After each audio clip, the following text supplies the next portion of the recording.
कर्नाटक में आलंद कंस्टिट्यूएंसी है, यहां पे चोरी पकड़ी, कोइंसिडेंस से पकड़ी।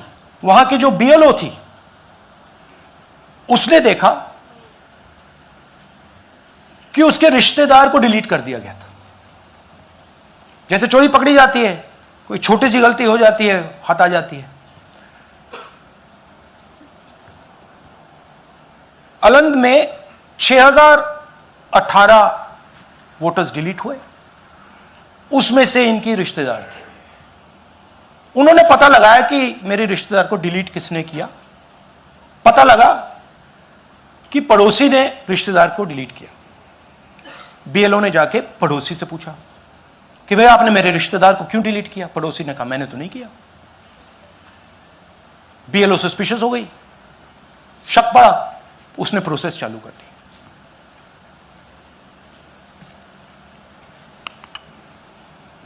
पता क्या लगा कि कोई ना कोई, किसी ने आलंद में वोटर डिलीशन सिस्टमैटिकली ऑर्गेनाइज तरीके से, सेंट्रलाइज तरीके से किया।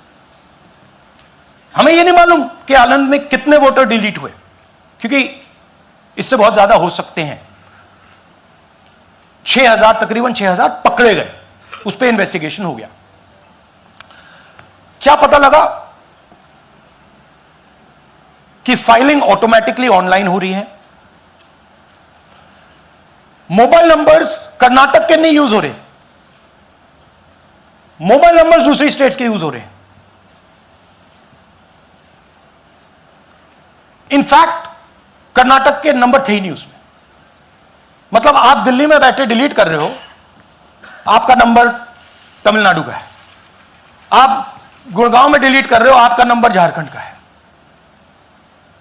और जब हम चेक कर रहे हैं कि भैया आपका नंबर है, तो आपका नंबर है ही नहीं, किसी और का नंबर है। और टारगेट करके कांग्रेस वोटर्स को डिलीट किया गया। ये गोदाबाई जी हैं, इनके नाम पर 12 वोटर्स डिलीट किए गए। इनको मालूम ही नहीं, इनको पता ही नहीं कि इन्होंने 12 वोटर्स डिलीट किए। दिखाइए जरा। इलेक्शन टाइम ಈಗ ये इनका वीडियो है। ನಾ ಅರ್ಜಿ ಹಾಕಿಲ್ಲ, ನನಗೆ ಅದಕ್ಕೆ ಸಂಬಂಧ ಇಲ್ಲ। ಅದು ಯಾರು ಹೊಟ್ಟಿ ಕಿಚ್ಚಿಗೆ ಯಾರು ಏನ ಹಾಕ್ಯಾರ ಅನ್ನೋದು ನನಗೆ ಗೊತ್ತಾಗಿಲ್ಲ। तो इनको आइडिया नहीं है कि इन्होंने वोटर्स डिलीट कर दिए।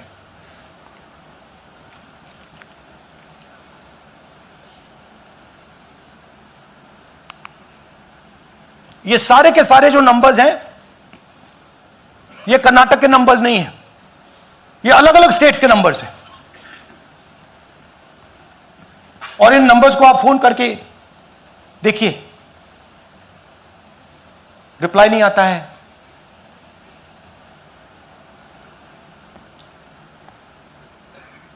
तो सवाल यह है कि किसके नंबर्स हैं, ये किसने ऑपरेट किए, जब इन्होंने ऑपरेट किए ये कहां थे, आईपी एड्रेस क्या था, ओटीपी कैसे जनरेट हुआ, कहां गया, यह सवाल है। यह दूसरा उदाहरण, सूर्यकांत जी जो अभी स्टेज पे आए थे, इन्होंने 12 वोटर्स को 14 मिनट में डिलीट कर दिया। आप फॉर्म भरने की कोशिश कीजिए, डिलीशन फॉर्म भरने की कोशिश कीजिए, देखिए। और जब हमने इनसे पूछा कि भैया आपने ये कैसे किया, वो कहते हैं मैंने तो नहीं किया, मैं तो जानता ही नहीं हूं।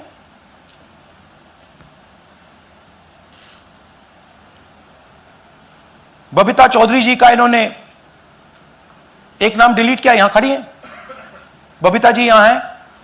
सूर्यकांत जी यहां हैं, आ जाइए जरा स्टेज पे, एक सेकंड आ जाइए। ये दोनों खड़े हैं यहां पे, सूर्यकांत जी, बबीता जी। इनको मालूम ही नहीं कि इन्होंने डिलीट किया।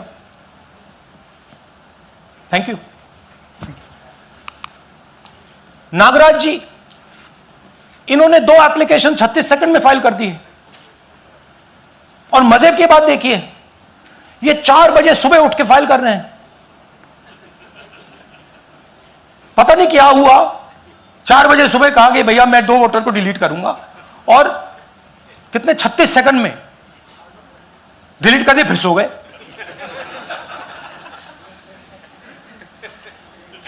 हमारी माइंड में पहले सवाल था कि क्या इलेक्शन कमीशन भी सो रहा है, मगर नहीं, सोया कोई नहीं है, जगे हुए हैं, सिस्टमैटिकली मदद हो रही है।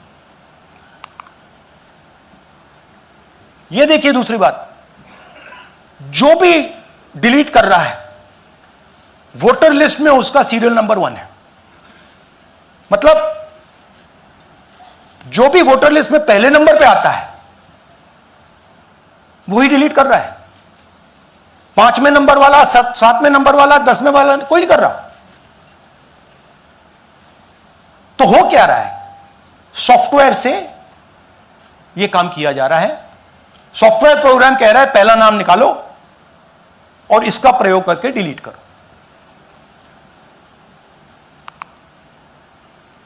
टारगेटेड डिलीशंस हो रहे हैं। कांग्रेस पार्टी पर आनंद में अटैक किया। टॉप 10 बूथ्स जहां सबसे ज्यादा कांग्रेस की स्ट्रेंथ थी वहां टारगेट किया। और 2018 में पिछले इलेक्शन में 10 में से 8 बूथ कांग्रेस पार्टी जीती थी और इन 8 में से इन्होंने 6000 लोग उड़ाने की कोशिश की। ये कोइंसिडेंस नहीं था, ये प्लान था और ये सेंट्रलाइज तरीके से किया जा रहा है।